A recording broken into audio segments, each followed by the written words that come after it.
nous avons pris la décision de le relever le défi de créer une pièce avec mes élèves adultes, une pièce où l'exigence de la qualité serait à la hauteur des professionnels. Et cette pièce, nous l'avons choisie parce que nous avions envie de parler de femmes. Et Kofi Kwaule nous offre un excellent texte, vraiment une très belle écriture avec sa pièce Les Recluses. Kofi Kwaule, c'est un auteur africain qui a eu pas mal de prix de dramaturgie, donc le prix Sony Labutansi, le prix Édouard Glissant. Et donc j'avais très envie de travailler sur ce texte parce que c'est une thématique qui est peu abordée.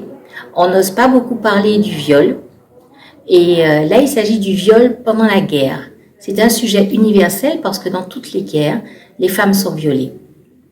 Et ce texte, malgré le thème qui est très poignant, très fort, très douloureux, eh bien, il nous montre que parce qu'elles font du théâtre, parce qu'elles osent parler de ce qui leur est arrivé, de cette mort terrible, d'ailleurs, il dit que le viol est une mort, eh bien, il faut apprendre à renaître pour soi, renaître pour ses enfants, renaître pour son mari, renaître pour la société et continuer à vivre parce que la vie est quand même plus forte que tout. Déjà, Trois-Rivières a une très belle salle. Je pense que Trois-Rivières a une belle politique aussi culturelle. Je remercie Monsieur le maire de nous avoir conviés ici. Je crois qu'il avait envie d'offrir à sa population cette pièce.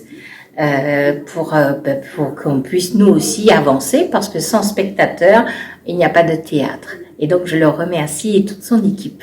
C'est un moment important parce qu'on aborde vraiment un sujet grave, douloureux, difficile, qui est le viol en temps de guerre. Et moi, je vais également souligner qu'il y a aussi le viol en temps de paix. C'est-à-dire toutes les situations de viol, d'inceste, qui ne sont pas forcément dans un contexte de conflit, de guerre, et pourtant qui détruisent un être humain, qui déshumanisent, qui avilisent soit la femme, soit un enfant, même aussi des hommes, qui sont aussi violés moins souvent que les femmes, et que les politiques et la volonté politique de lutter contre ce drame, parce que c'est un traumatisme extrême. Le viol détruit l'humanité, le viol détruit le corps, le viol détruit l'appareil à penser, l'appareil à penser les pensées. C'est-à-dire l'incapacité, quand une personne est violée, elle est complètement anéantie, elle est vraiment dans une sidération, ces enveloppes du corps sont complètement dispersées, mais également tout ce qui concerne sa capacité à se reconstruire. C'est pour ça qu'il faut ce qu'on appelle des mesures thérapeutiques d'urgence, et notamment la parole. La parole est fabuleuse. Exactement, et je contribue toujours à amener la population à réfléchir et notre société à mettre en place des mesures pour pouvoir lutter, ne serait-ce que dans les familles, l'inceste ou les abus sexuels intrafamiliales, lutter contre ça.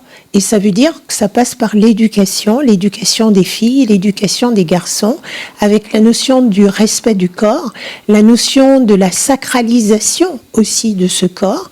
Là, aujourd'hui, on va voir une pièce de théâtre qui va sans doute bouleverser tout un chacun, mais je veux vraiment insister sur la problématique ordinaire des abus sexuels qu'on a dans nos sociétés. Alors ça va dans l'éducation, bien évidemment, parce que si les enfants y voient des films pornographiques, c'est aux parents de reprendre aussi sur cette notion mécanique au niveau des corps, parce que c'est pas faire l'amour, la pornographie, et c'est aux parents aussi d'accompagner aussi bien un jeune garçon qu'une jeune fille sur la sexualité et sur justement les sentiments, le consentement.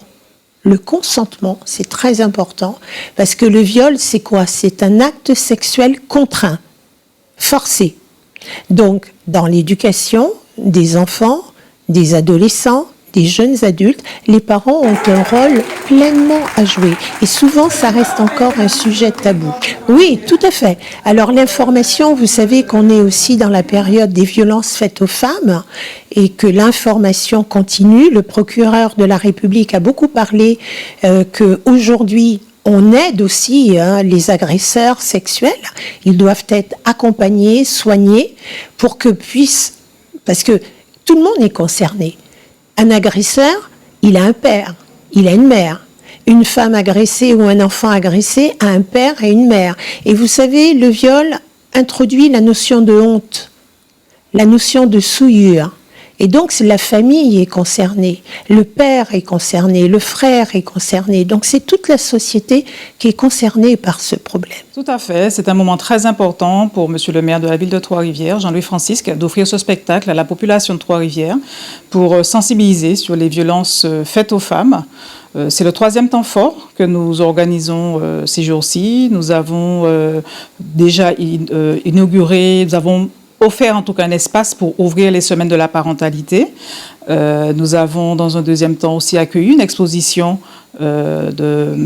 réalisée par les élèves du lycée Nord-Grande-Terre. Et là, pour nous, il est important d'offrir cette forme théâtrale pour sensibiliser d'une façon innovante sur les violences faites aux femmes. Exactement. Déjà, au niveau du Centre communal d'action sociale, nous faisons l'accueil,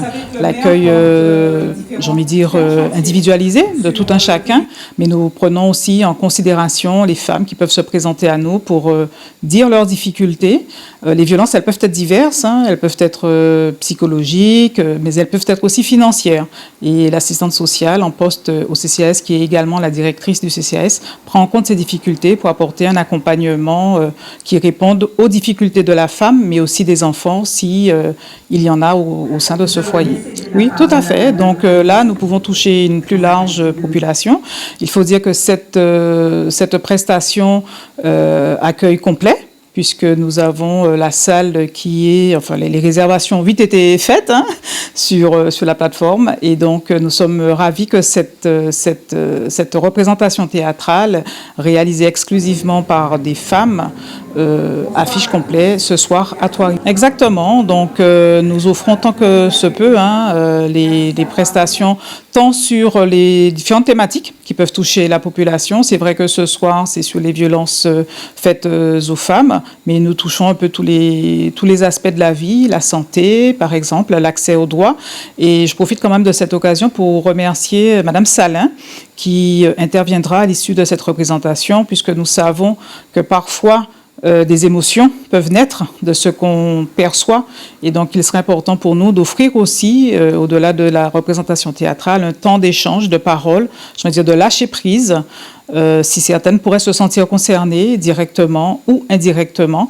Et donc Madame Salin offrira ce temps de parole, et nous remercions par là même la mutualité française avec qui nous avons un partenariat et qui permet cette mise à disposition de Madame Salin ce soir.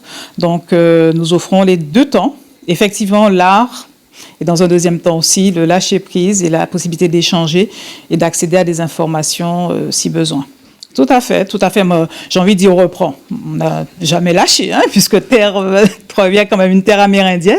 Monsieur le maire a marqué aussi l'année dernière, a inauguré, j'ai envie de dire, notre marque. Vous voyez derrière nous d'ailleurs.